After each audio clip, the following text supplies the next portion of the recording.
Pangsanlibutang ulat.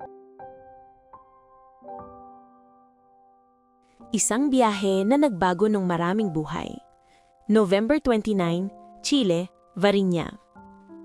Isang biyahe sa Uber ang nagdala ng malaking pagbabago sa maraming buhay. Sakay ng Uber si Variña, isang 19 na anyos na estudyante ng Chile Adventist University.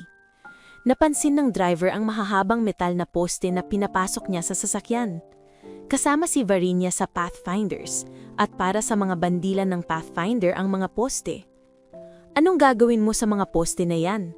Tanong ng driver na nasa edad 50 pataas.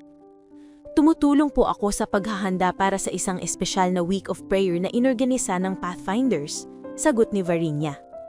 Naguluhan ng driver. Ano naman ang Pathfinders? Ipinaliwanag ni Variña na ang Pathfinders ay parang Boy Scouts pero nakasentro sa Biblia. Marami kaming evangelism at outdoor activities pero lagi naming inuugnay ang bawat luwain sa Biblia, sabi niya. Nagka-interest ng driver. Anong iglesia ka kabilang? Seventh-day Adventist. Nakatira ka ba sa campus ng Chile Adventist University? Opo, sa dorm po ako nakatira. Aba, misyonary ka pala? Hindi po, estudyante lang po ako.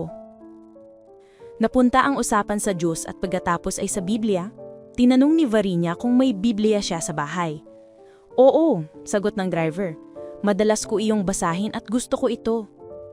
Gusto niyo po bang mag-aral ng Biblia kasama ako? Tanong ni Variña.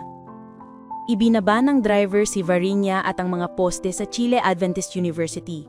Hindi nagtatagal, pumunta si Variña sa bahay ng driver at nagsimulang mag-Bible study kasama ito, pati na ang asawa at anak.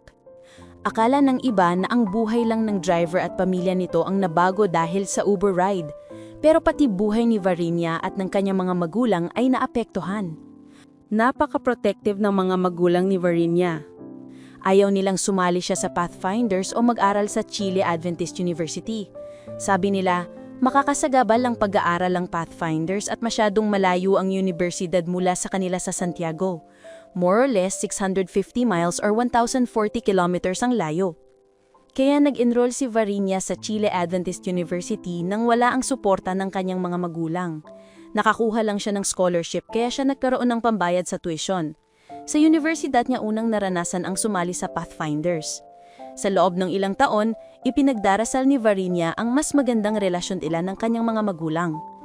Nang sinabi niya sa mga magulang tungkol sa Uber ride, nagulat sila. Paano mo nagawa iyon? Tanong ng kanyang ina. Diyos at ang banal na espiritu ang gumawa ng lahat, sagot ni Variña. Hindi na sila nagkomento pa, pero mula noon nagbago ang kanilang pakikitungo sa anak. Mas binigyan nila siya ng kalayaan nang makita nilang ginamit siya ng Diyos para hikayatin ang Uber driver at pamilya nito na mag-aral ng Biblia. Masayang-masaya si Variña. Talagang iyon ang Uber ride na nagbago ng maraming buhay. Kapag nakikita ko ang pagbabago kay Mama at Papa, masasabi ko lang, Diyos at ang banal na espiritu ang gumawa ng lahat, sabi niya. Bahagi ng 13th Sabbath offering ngayong quarter, kilala rin bilang Quarterly Mission Project Offering, ay napupunta sa Chile Adventist University sa Chillán, Chile. Gagamitin ito para magkaroon ng dagdag na 50 estudyante na pwedeng tumira sa dormitory. More or less, 3,000 students ang university ngayon. Marami ay non-Adventist at nakatira sa labas ng campus. Ang pinalawak na dormitory ay bubuksan para sa lahat, pero lalong kinakailangan ito ng Adventist theology at education students na galing sa malalayong lugar at naghahanda para maglingkod sa simbahan at eskwelahan. Isa si Variña sa mga nakatira sa dormitory na palalawakin ng ating offering. Maraming salamat sa inyong planong mapagbigay na handog.